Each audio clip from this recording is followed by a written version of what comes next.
Okay, so to finish off this introduction to the nature of the employment relationship, how we understand it and the key features of it, we're going to pick up where we left off at the end of the last video.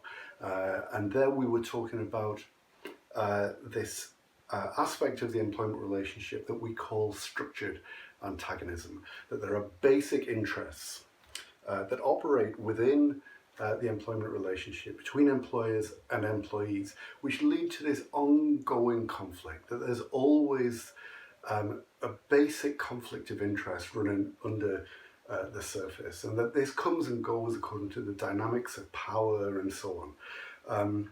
So how do we stop this conflict from kind of running out of control?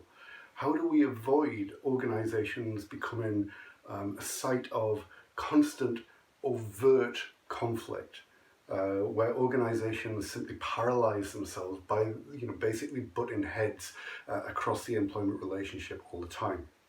And this is where this idea of structured antagonism comes in. That we don't ignore the antagonism, we don't do what human resource management approaches have tended to do, which is to say there's only one set of legitimate interests here. It's the interests of the employer, it's the objective of competitive advantage, it's all about those issues, and employees simply have to get on the bus or get left behind. Here the approach is to say the more realistic approach is to acknowledge that those antagonisms exist, to acknowledge that that is the reality, that's the unavoidable reality of the nature of the employment relationship, and to build institutions and to set up rules which allow that antagonism to kind of play out but be managed, to be brought under control, to avoid it becoming something that paralyzes the organization. So we're interested in those rules and those institutions, sets of practices which enable the employment relationship to remain a constructive and positive process, which adds to the effectiveness of the organization, but doesn't simply overrun the interests of employees either. So these rules that we're talking about, the rules that are part of structuring the antagonism, tend to be involved and tend to be concerned with two types of relationships within the employment relationship. The first one is what we call managerial relations. So this is all about the extent of authority that managers are able to employ. Like, how much say do they have over what employees do and what directions employees have to follow. So this is all about the prerogatives of control.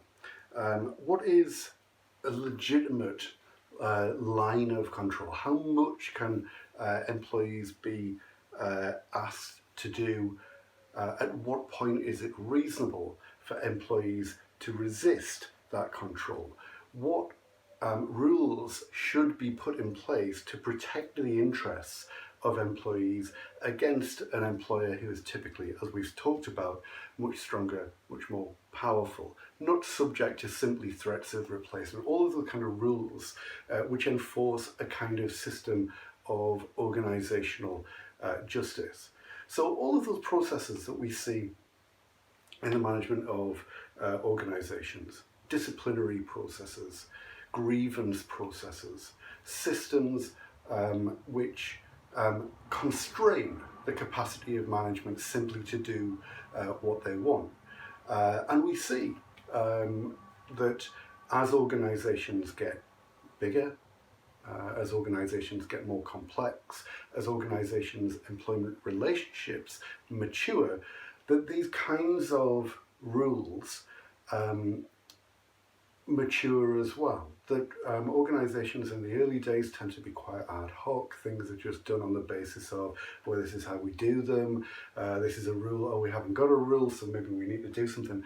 But over time, organisations build up a code of rules which govern the consistency and the justice of the relationship between organisations and their employees. So managerial relations and the rules which govern them are an important part of building this kind of structure around the antagonism between employers and employees. So we don't get this sense of, oh God, management are just, they do what they want, they're completely out of control, or from the employee's point of view, that there's no,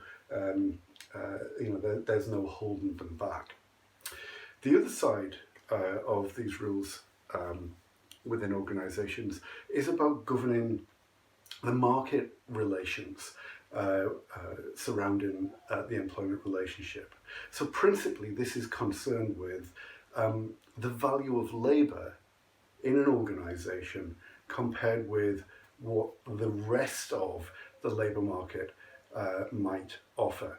So a lot of this overlaps with what we talked about in other videos about the relationship between employment relations and employee reward. What approach is the organisation going to take towards setting levels of pay for this organisation compared with similar organisations employing similar types of labour elsewhere in the labour market? Is it going to be generous? Is it going to be kind of average? Is it going to be below average? And the approach taken towards this represents the kind of establishment of market relations. Now, how that's governed is again part of how the antagonism between employers and employees is structured.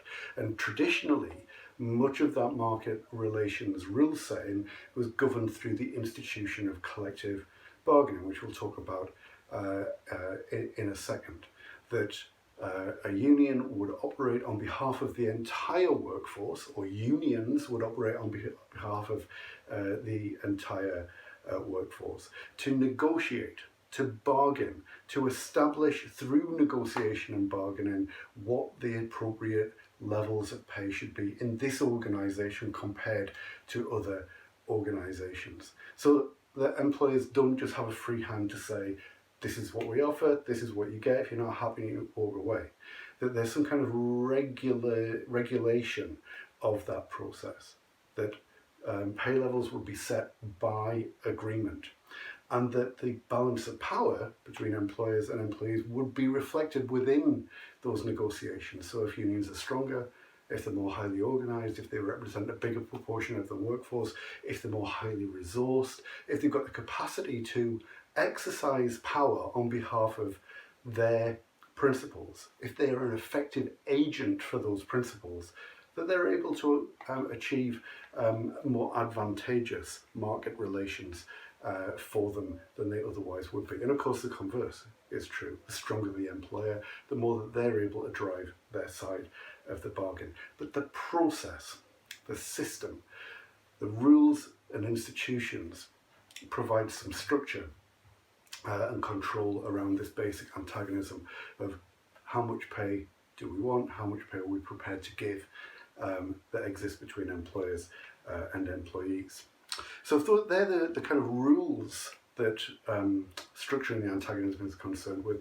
What kind of institutions are put in place to achieve this? Well, the most obvious one is one that we've been talking about on and off throughout all of these videos. The key institution for managing the employment relationship comes from the employee side, and they're unions, union representatives, so that despite the built-in weakness of an employee compared with their employer, when employees come together, when they unite, when they organise, when they represent themselves effectively through an agency of power, a union, that becomes an effective counterbalance to employee organisations. So union representatives are a key institution for structuring that antagonism within the employment relationship. And this is one of the reasons why employment relations as a subject has been so interested in how unions operate, how they make decisions, how they approach issues and so on for so long. Union representatives are a key institution in this process. And I talked a moment ago about collective bargaining. An outgrowth of union organisation is collective bargaining, that employees aren't just left to try and negotiate their own wages one by one, where they're vulnerable to a kind of Dutch auction, where the price of their labour can be driven down by the threat of employers replacing them with people who are prepared to work for less.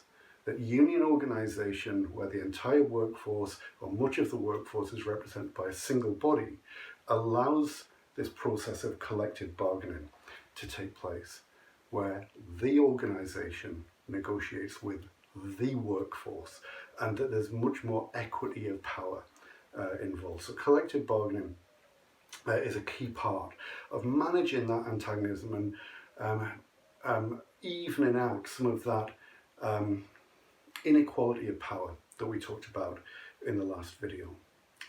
The final institution that we think about in terms of regulating the antagonism between employers and employees is the state.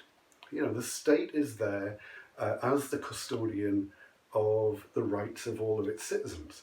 And some of the concerns of the state are to do with having profitable and effective employing organisations, and many governments are particularly associated with pursuing those interests.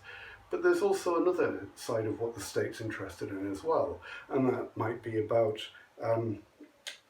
maintaining a degree of justice amongst its citizens at work, to redress issues of injustice and exploitation.